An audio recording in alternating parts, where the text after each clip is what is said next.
Muy buenos días con todos. Nosotros somos el grupo número 4 y vamos a hablarles acerca de la inspección fitosanitaria de semillas, síntomas y signos. El grupo está integrado por Molina Mónica, Polo José, Mariel Ramírez y mi persona Edison Medina. Bien, cuando hablamos de una inspección fitosanitaria, en primera instancia hablamos de un análisis visual. Es decir, que nosotros vamos a coger el lote de semillas o de granos y vamos a observar aquellas características que estén fuera de lo normal. Esas características nos van a nosotros dar, nos van a dar idea de que tenemos que hacer un análisis mucho más específico para determinar la causa de este problema. Es decir, que nosotros vamos a tener que redireccionar a un análisis de laboratorio para tener certeza de lo que está ocurriendo dentro de las semillas. Ahora, estos exámenes nos van a determinar algunas cosas. Por ejemplo, nos va a determinar si presenta impurezas. Recordemos que las impurezas, muchas de ellas presentan una carga microbiana alta y es material no deseado dentro de un lote de semillas, ya que también nos interviene dentro del peso del material. Nos va a determinar específicamente también estas tonalidades, estos cambios de color, estas manchas asociadas a hongos, ya que cada uno de los hongos presentan unas características específicas dentro del material que están en este caso colonizando. Bien, dentro de los exámenes también nos van a determinar si existe presencia de pesticidas. Pesticidas, hablemos de herbicidas, de insecticidas, de fungicidas, los cuales, como bien sabemos, en el ser humano también producen un efecto tóxico y son dañinos, digamos. Y por último, en estos exámenes vamos a tener un resultado si existe la pureza del lote. Es decir, si existe impurezas y cuáles son estas otras semillas que están dentro de este lote de semillas. Decoloraciones, manchas, deformaciones en granos y semillas. Ahora bien, entonces cuando tenemos nosotros granos y semillas tenemos que ser muy minuciosos a la hora de observar, ya que algunas son reconocibles solo viéndolas, ya que presentan unas tonalidades y colores que son específicas a cada hongo. Ahora bien, esto cabe decir que esto no sustituye una prueba específica de un análisis de laboratorio. Ahora bien, vamos a hablar específicamente de tres casos, de soya, de maíz y de Phaseolus vulgaris. Phaseolus vulgaris conocido como es el frijol, digamos. Entonces, a nivel de soya cosechada en una mala época o cosechada con un gran contenido de humedad, vamos a encontrar Cercospora kikuchi que presenta unas coloraciones moradas a nivel de grano. En maíz, igualmente, con un alto contenido de humedad o las mazorcas almacenadas también presentan problemas de aspergillus. A nivel de Phaseolus vulgaris vamos a tener Coletotrichum, el cual presenta manchas color café que luego se vuelven necróticas. Buenas tardes, doctor. Buenas tardes, compañeros. Siguiendo con la exposición, les voy a hablar acerca de la presencia de los pesticidas. Todos sabemos que en las semillas se encuentran diversos factores, también diferentes compuestos en los cuales también se puede observar la presencia que son los pesticidas. Por una parte, su presencia puede enmascarar los síntomas y signos de un patógeno. Y por otra, si un estado está presente en un determinado pesticida, los análisis revelarán en sí la presencia variable del patógeno, que podría ser necesario así repetir los tratamientos que se lo esté dando. Por otra parte, vuelta se debe tomar las medidas y precauciones a la hora de manipular lo que son las muestras, para así considerar dicho compuesto en los análisis que se efectúen sean datos reales y no adulterados. El muestreo de semillas. La transición del patógeno por semilla es un método más efectivo de lo que es la distribución al azar de un inóculo primario de los mismos en diferentes cultivos. En sí tenemos dos formas o dos métodos, que es la inspección directa y semillas de las plántulas y los ensayos indirectos para detectar lo que es el patógeno. Las eficiencias del muestreo en sí que se dan dependerán mucho de la cantidad de la semilla en donde se extrajo la muestra o también en sí lo que se introduzca al término de lo que son las semillas. El problema principal y fundamental que se presenta en el muestreo de semillas es casi imposible obtener un lote que sea perfectamente uniforme y en sí que nos dé una buena muestra. La falta de uniformidad en sí son los diferentes envases que se presentan a la variación del tamaño de la semilla hacen que sí sea una metodología muy difícil para obtener una muestra adecuada.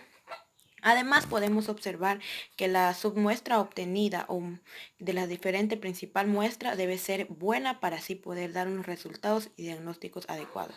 Los análisis fitosanitarios de semilla. Esto se trata de lo que es la sanidad, que se refiere a lo que son las semillas, una presencia o ausencia de diferentes organismos causantes de los daños que se presentarán en la semilla. Pueden ser por hongos, por bacterias, por virus o por nemátodos. O también pueden ser alterados por una deficiencia de lo que son las fitotoxicidades. Además, para eso se realizan lo que son los análisis fitosanitarios y fitopatológicos, que esto ayudará mucho a saber qué tan viabilidad tiene la semilla.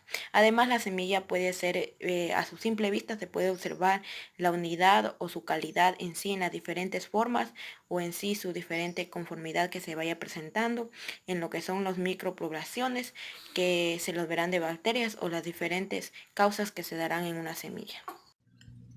Muy buenos días compañeros, muy buenos días doctor. Yo les voy a hablar acerca de los métodos generales fitopatológicos para el análisis de semillas. Bien, yo les voy a enumerar 6 métodos, entre los cuales se destaca el ojo desnudo, la lupa de mano, la lupa estereoscópica, el microscopio de alto poder, el microscopio fluorescente y por último el microscopio electrónico. Estos a su vez sirven para diferentes análisis.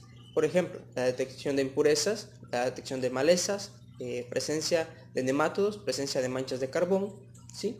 También presencia de pesticidas.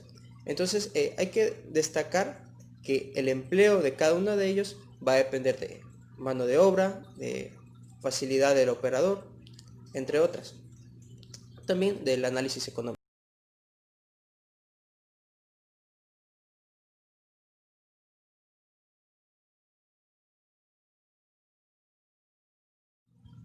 Bien, dentro de la legislación fitosanitaria hay que acotar lo siguiente, que el origen del control de las semillas se inició en Norteamérica y en Europa, debido a algunos problemas, entre los cuales se destacaron que las primeras variedades de semillas fueron lanzadas y fueron distribuidas a los agricultores de manera aleatoria, ineficiente y con frecuencia desigual.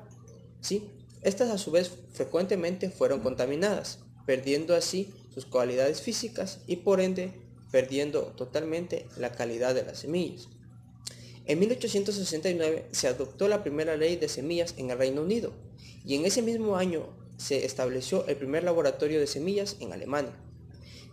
Tal es el caso también que en Estados Unidos y en Canadá, de 1900 a 1920, se registraron los primeros sistemas de inspección estatal y en 1919 se fundó la primera Asociación Internacional de Mejoramiento de Cultivo, conocida actualmente como la Asociación Oficial de Agencias de Certificación de Semillas, que se logró establecer en 1958. Bien, la legislación fitosanitaria abarca varios aspectos, entre los cuales se destacan 5. El registro de semillas, que propiamente se direcciona a cultivar productores, importadores, exportadores e investigadores. El servicio de certificación, que propiamente es la verificación por inspecciones en el campo. Luego se procede a una acreditación, tanto para la importación y la exportación de semillas. Tercero, el servicio de análisis de semilla, que es básicamente la determinación de parámetros de calidad en laboratorios. La supervisión y monitoreo, que es la inspección de oficios, y la atención de denuncias en ciertos casos. Por último tenemos a la certificación y la cuarentena vegetal, que es la verificación del cumplimiento de registros fitosanitarios y de la cuarentena vegetal, que más adelante mi compañera Mariel les va a explicar con mayor detalle. A continuación, pues les hablaré un poco sobre los principios de cuarentena vegetal. Bueno, la cuarentena vegetal es toda actividad destinada a prevenir la introducción y o diseminación de plagas cuarentenarias o para asegurar su control oficial según la FAO 1995. Bueno, los países implementan estas técnicas pues para prevenir la introducción o la dispersión de las plagas cuarentenarias dentro del patrimonio. A su vez, pues con esto protegen el patrimonio fitosanitario y evitan importantes pérdidas económicas y daños ambientales. Dentro de los sistemas cuarentenarios, pues este aquí comprende la ejecución y la articulación de dos grandes grupos de acciones, los cuales son cuarentena externa y cuarentena interna. El sistema cuarentenario tiene como objetivo mejorar o mantener el estatus fitosanitario de un área. Bueno, la cuarentena externa, pues el conjunto de medidas técnicas, legales y administrativas que son establecidas para evitar la introducción o la diseminación de plagas cuarentenarias que pueden verse ser vehiculizadas por plantas o productos vegetales, medios de transporte o cualquier otro medio capaz pues de albergar y dispersar las plagas. Incluye todo lo concerniente con la importación, la exportación y tránsito por una determinada área. Bueno, dentro de la cuarentena externa pues están las acciones de cuarentena pre-ingreso, las acciones de cuarentena al ingreso y las acciones de cuarentena post-ingreso. Y dentro pues de la cuarentena interna pues tenemos el mantenimiento de áreas libres de plagas, el control oficial de plagas cuarentenarias presentes y las barreras cuarentenarias y la aplicación de tratamientos.